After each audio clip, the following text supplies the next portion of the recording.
Hello बच्चों, चलिए प्रश्न देखते हैं। यदि किसी समष्टि के लिए आयु वितरण को आरेखित किया गया है तो परिणामी संरचना कहलाती है। आयु ग्राफ, आयु वक्र, आयु पिरामिड, आयु डायग्राम।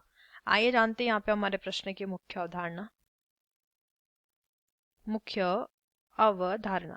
हमारे प्रश्न की मुख्य अवधारणा यहाँ पर संबंधित है।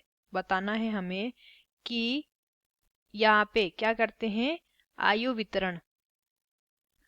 वितरण का यहाँ पे क्या करते हैं, आरेखन। तो परिणामी संरचना क्या कहलाएगी। सबसे पहले आयु वितरण समझते हैं।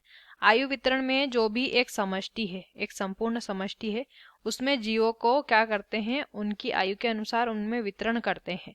तो समष्टि में इस तरह से 3 प्रकार के जीव जो है अलग अलग किए जाते हैं। एक होते हैं पूर्व प्रजनन वाले जीव जो कि अभी नवजात हैं।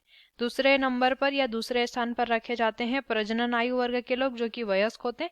और तीसरे स्थान पर रखे जाते हैं पश्च प्रजनन आयु वर्ग के लोग, या फिर लोग नहीं, हम कह सकते हैं जीव भी कह सकते हैं। लोग यहाँ पे उदाहरण के तौर पर हम ले सकते हैं। मानव की अगर समष्टि हुई तो यहाँ पे देखिए, यहाँ पे क्या बनते हैं, जब हम इन्हें एक एक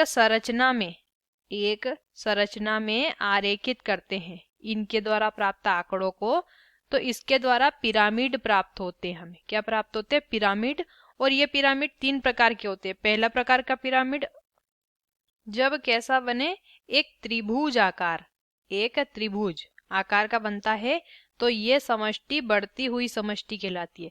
जब एक पिरामिड घंटी आकार का बनता है तो ये समष्टि स्थिर कहलाती है। और जब इन आंकड़ों द्वारा प्राप्त पिरामिड हमारा कलश आकार का बनता है तो ये घटती हुई समष्टि को दिखाता है।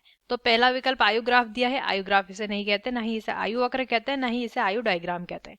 ये आयु पिरामिड कहलाता है। तो विकल्प सी हमारे प्रश्न का सही उत्तर हो जाएगा। आशा करते हैं आपको इस प्रश्न का उत्तर समझ आया होगा। धन्यवाद।